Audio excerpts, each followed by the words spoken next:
Hello ladies and gentlemen, it has recently come to my attention that I've finally hit 10,000 subscribers. And as such, I'm gonna be doing a voice reveal here now.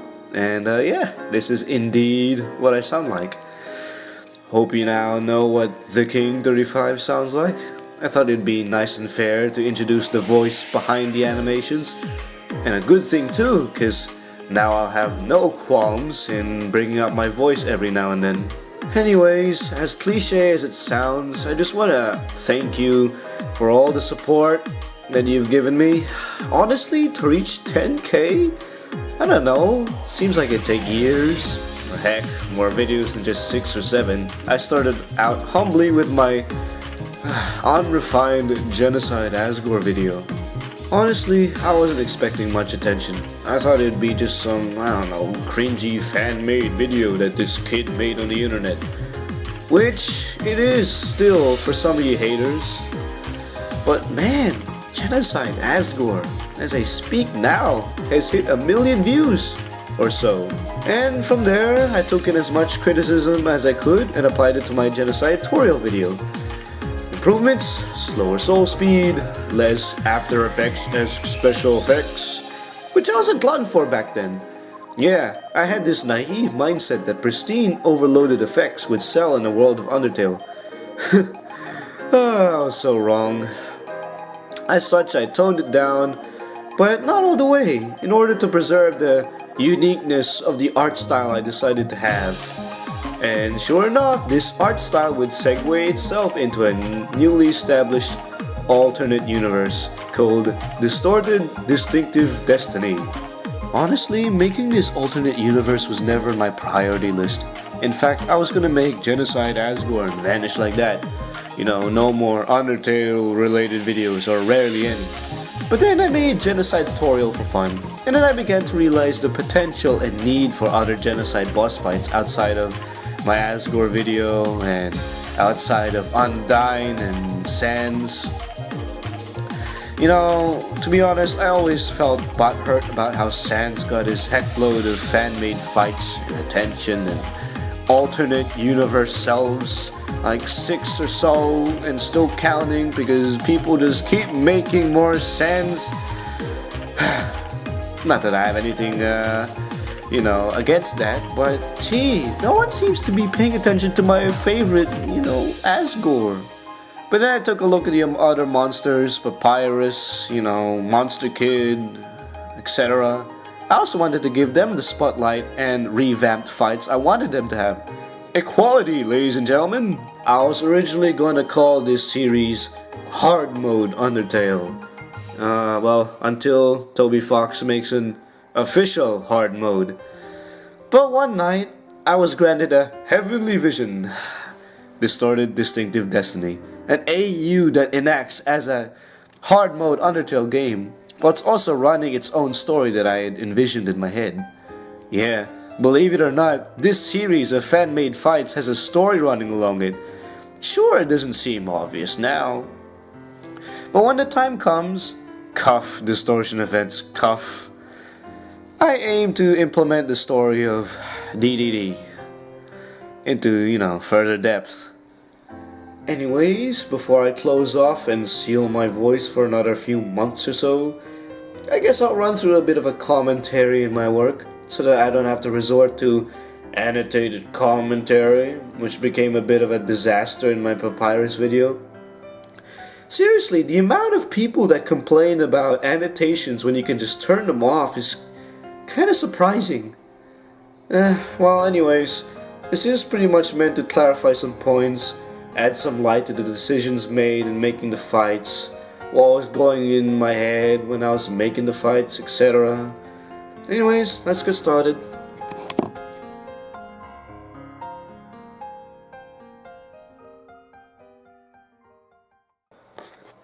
Genocide Asgore.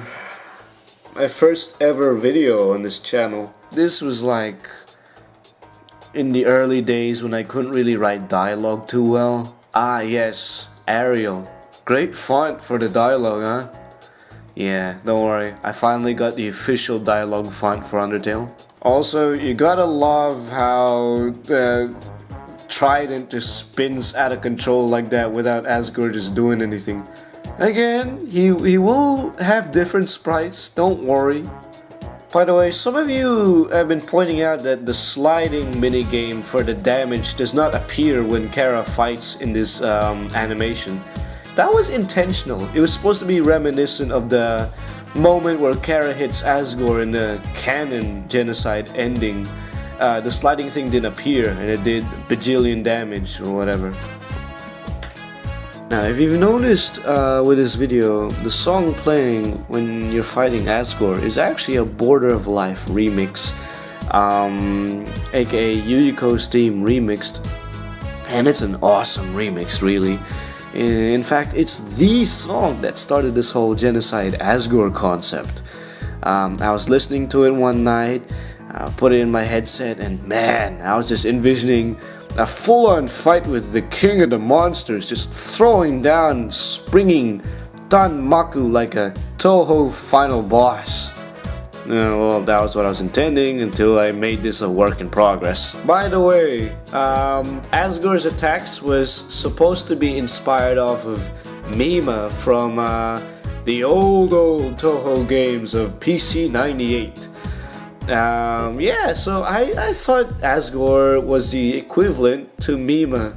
How I made that connection, it's a long-winded explanation that I probably made somewhere in the comment section, but yeah. Now what's this? Yuyuko's theme mixed with a character that supposedly uses attacks inspired off of Mima? Who's the main inspiration here? Well, it's actually Mima. I'm only using Yuyuko's theme because she could potentially be the Asgore equivalent of the, my version of Toho Tale of the Windows era. Now, if it was the PC 98 era, it's Mima, period. But I don't know, I'm still juggling between Yuyuko or someone else. But anyways, the main reason is because the version of Border of Life that I found was just pure epicness. And I wanted to use it because no other song that I've had right now would give me the same feeling and inspiration that this song has, so that's why I used it. I know I could have used a remix of Asgore, but I'm sticking to my guns. By the way, that red laser is supposed to be an extended trident. Yeah, what was I thinking, right? Alrighty, now that we're out of that depressing pit, let's move on to Genocide Toriel, a breath of fresh air, if I do say so myself. Fun fact, Toriel's videos are supposed to be vaguely inspired off of Shinki's attacks from, the Toho PC 98 era. Man, all these Toho references, I could just make Toho Tale for crying out loud. In fact, that's what I intend to do later on. Spoilers! By the way, let this be a noteworthy thing. It seems like in all my animations, the third attack seems to be the one with the steepest difficulty curve. Like, you look at all my videos and you'll see every third attack seems to have like this sudden increase in difficulty. Oh, would you look at that? I gave her wings. Just like, Shinki with her 6 wings. Yeah, I get carried away with these references, but Fun fact, this attack pattern was done by accident. See, this is what happens when you experiment. You can make pretty cool things. Oh dear, it seems like Toriel knows Devil's Recitation. Except on easy mode. And less annoying. Somewhat. Ah yes, the famous indigestion video. Alright, let's head in. By the way, if you listen carefully during the segment where Papyrus's face is blacked out, you can actually hear a very, very slow and distorted bone trousel playing in the background. It sounds like a grumbling stomach, which, leads to the whole indigestion thing. By the way, I just want to say that some people have been telling me that Papyrus here, it acts like a jerk, brushing off his brother's death and whatnot, and talking about indigestion, which is irrelevant. And look, it wasn't supposed to be interpreted that way. Sorry if I made it that convincing, But really, one interpretation you could have is that, Papyrus is trying to play it cool. He's trying not to snap. Get it? Because he's bones. But really, yeah, he's just trying to play cool, not turning into disbelief Papyrus, which also leads to the fact that this whole shenanigan was supposed to be a fake out to the disbelief concept.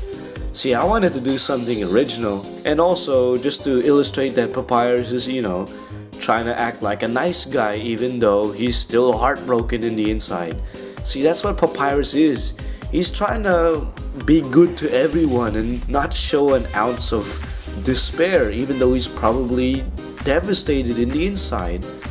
He fights the human out of capturing them for rehabilitation, for their greater good, and for the greater good of others. See, that to me is Papyrus's character. Not someone that seeks vengeance at any means necessary. No, that's for another audience, not me. Fun fact, Papyrus's armor thing is supposed to be inspired off of Hakumen's Susanoo unit. For those who play BlazBlue, you'll get the reference. Now, during Papyrus's boss fight, you can hear a remix of Withered Leaf, A.K.A. Chen's theme, because I thought Papyrus would be the equivalent of Chen, as Sans would be the equivalent of Yukari. Some of you may be wondering, why doesn't he just block with his bone? Why is he dodging like Sans? First of all, it's supposed to be a homage to, Sans' fight. So yeah, I made him dodge on purpose. And why doesn't he block with the bone? Well, this is why. Retribution! Perish evil!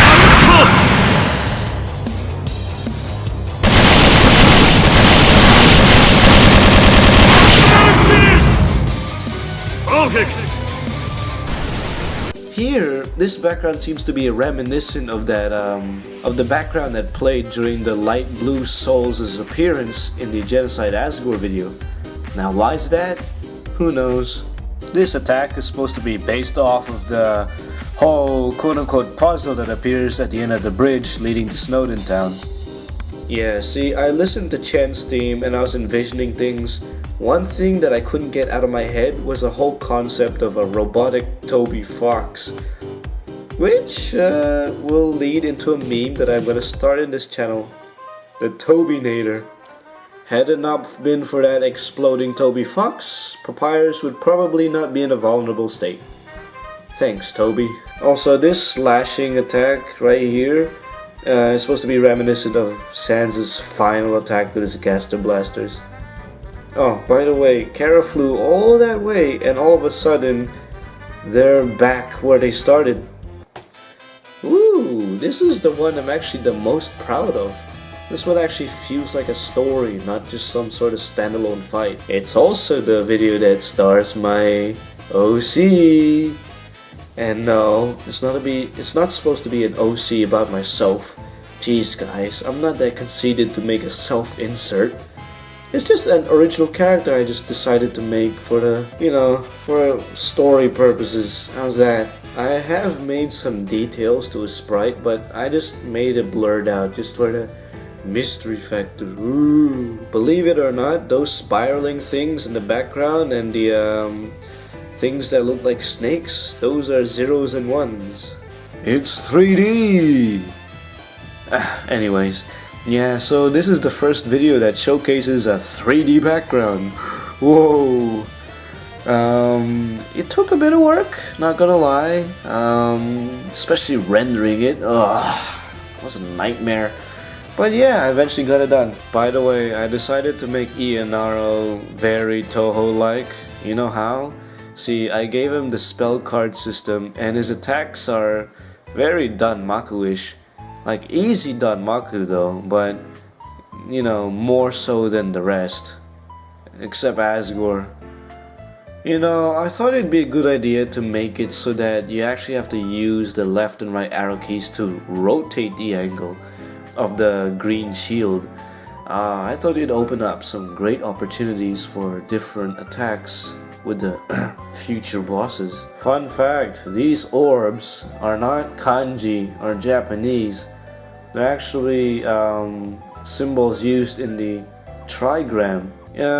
Each color corresponds to each element within the trigram. I could go through all of them, but I think I posted the associations within the comment section. I guess go find that or something. By the way, could I just say how carried away I got with this final attack? I mean, yeah, his final attack is a desperation move, but even I knew this was a bit too much for a tutorial stage. But I kept it because it looked cool, and you know what? Kara's a hacker. They know how to dodge anything apparently, seeing as they never get to use an item in my animations ever. And I think it's gonna stay that way. Who knows, maybe they'll be thrown into a corner and they'll use an item then. But anyways, yeah. So could you imagine if maybe this became a game and someone just picked it up and thought, I'll have some fun. Yeah, fun. By the way, this whole explosion effect was supposed to be a call to the fact that Toho characters explode into light particles whenever they get defeated. Oh boy, and now we come to a really tedious boss fight that I had to make. Alright, let's go in. Whoa, music that isn't Toho or Undertale? Yeah, it's Unreal Tournament music. It's an FPS I used to play when I was a kid. I made his attacks based upon Rumia's attacks and Shoot the Bullet and Embodiment of Scarlet Devil, like vaguely reminiscent. Like I said, these aren't supposed to be complete renditions. They're just supposed to be inspirations. But anyways, yeah. Why Rumia? Well, anyways, the bow on their head, well, it just reminded me of Rumia's amulet on her hair. Aside from Rumia, Monster Kid takes attacks from the waterfall monsters as well. Well, his own version of their attacks anyways. See if you can spot them all. And look, when I come around to making my own version of Toho Tale, I am gonna make all the characters PC98 era based. But with Monster Kid, I just said, you know what, Rumia it is. Ooh, I decided to add a little dark element to be reminiscent of the little labyrinth that I had to go through in the Undertale game, where the purple crystals start glowing and started getting dark. Man, I hated that. I'm bad at wayfinding. Ah yes, Undyne moves in as usual and gets hit. What was she even doing before? She was just watching the fight, and then when she realized Monster Kid was out in the open, she just jumped in. Gee. Ah, here we go. I decided to shoehorn this little segment in. You know, this was supposed to be reminiscent of the neutral run, where if you kill Undyne, she has this really emotional moment where she refuses to die, but every turn you hit her or skip a turn, she just slowly starts fading away and her attacks become really sluggish. See, this scene was supposed to replicate that moment. Alright, let's end with something lighthearted. So yeah, I decided to make a Toby Fox fight, aka the annoying dog from my April Fools. It was a fun project. It was also quite a quick one. Well, I had to make it quick. I only got the idea 5 days before April Fools, and it was quite a rush. I only made, what, 4-5 turns of this fight? By the way, this whole thing Toby Fox has got with the red attacks and the Darkness Fang and Inferno Eraborcator, even I have problems saying those names. Anyways, those are supposed to be parodying off of, you know, a BlazBlue game. Unlimited Ragna, his distortion drives. You won't get it, but yeah, anyone who's played BlazBlue will get it, hopefully. By the way, me recreating Bark Onslaught in Danmaku form was pretty interesting. I mean, we don't have the usual, you know, Ragnar the Blood Edge decimating his foes with blood scythe. Sorry, I'm nerding out again. Instead, we have a dog standing there as it summons several energy spears and summon a bunch of orbs before finally disintegrating the unfortunate child's soul. I will never wonder why I have such an obsession with Toby Fox and the Terminator. By the way, a moment of silence for Gabe the dog. You were a fantastic meme with a lot of musical potential. You will be missed. And that's about it, guys. Sorry if I've been talking for a long time. I just had a lot to share, I guess. You know, as a creator who's not really talking as much, or, you know, within his animations, this is a lot to shoehorn. Maybe it's just me and my lack of skill to keep things to a minimum, yeah? But yeah, I just wanted to thank you guys for the support, and yeah, just be sure to await future videos. Even I'm gonna be surprised to where this channel will lead me. I mean, I wasn't really gonna make this an Undertale channel, but look where I am now, you know? Well, anyways, stay tuned, guys. I don't know.